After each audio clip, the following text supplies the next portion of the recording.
আসসালামু আলাইকুম রহমতুল্লাহি ওবরকাতুহ।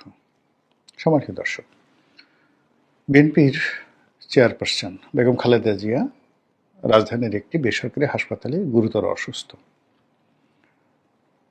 এবং তিনি এই মুহূর্তে শারীরিকভাবে জটিলতার মধ্যে রয়েছেন, যেটিকে ক্লিনিক্যালি মহাজটিল বলা হচ্ছে। নর্মালি মানুষের শরীর যখন রেসপন্ড করে বা মোটামুটি একটা সহনশীল অবস্থায় থাকে, তখন আসসালামু আলাইকুম রহমতুল্লাহি ওবরকাতুহু। সম্মানিত দর্শক, জনাব তারেক রহমান সাহেবকে নিয়ে বিতর্ক তুঙ্গে। একটা সময় খুব আলোচনা ছিল, মধ্যে কিছু সমালোচনা ছিল।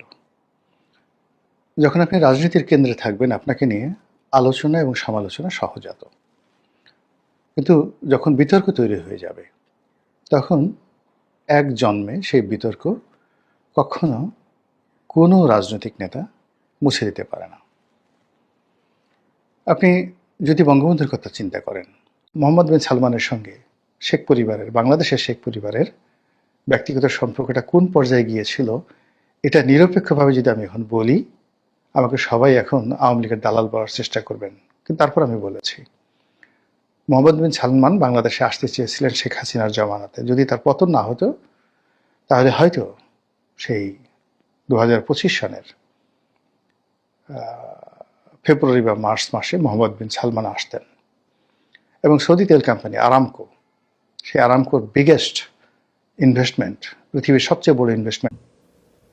প্রিয় দর্শক, প্রথমে একটি কথা বলে রাখতে চাই, তা হচ্ছে দেশের গণতান্ত্রিক রাজনীতির জন্য এই মুহূর্তে তারেক রহমানকে অবশ্যই খুব প্রয়োজন। এবং তারেক রহমানও যে মনে প্রাণে দেশে এসে রাজনীতি করতে চান, সে কথাও বিশ্বাস করতে চাই। তবে তার জন্য সবচেয়ে বড় বাধা এই মুহূর্তে যুক্তরাষ্ট্র, যে বিষয়ে এর আগের একটি পর্বে আমি আপনাদেরকে কিছুটা ধারণা দিয়েছি, সে বিষয়ে আজ আরেকটু খুলাসা করতে চাই তথ্য প্রমাণ দিয়ে। এবং ভাই, আপনার তো কষ্ট নাই, আপনি তো এখানে পেয়েছেন আরামে। আমার দেখেন না যে মন্ত্রী এই ইয়েতে ডক্টর ইউনুস ভাই, আপনারে তো আমরা কাজে লাগাইছি। কাজের লোক টোকরে কাজে লাগাই না, আমরা কাজে লাগাইছি। আপনার মতো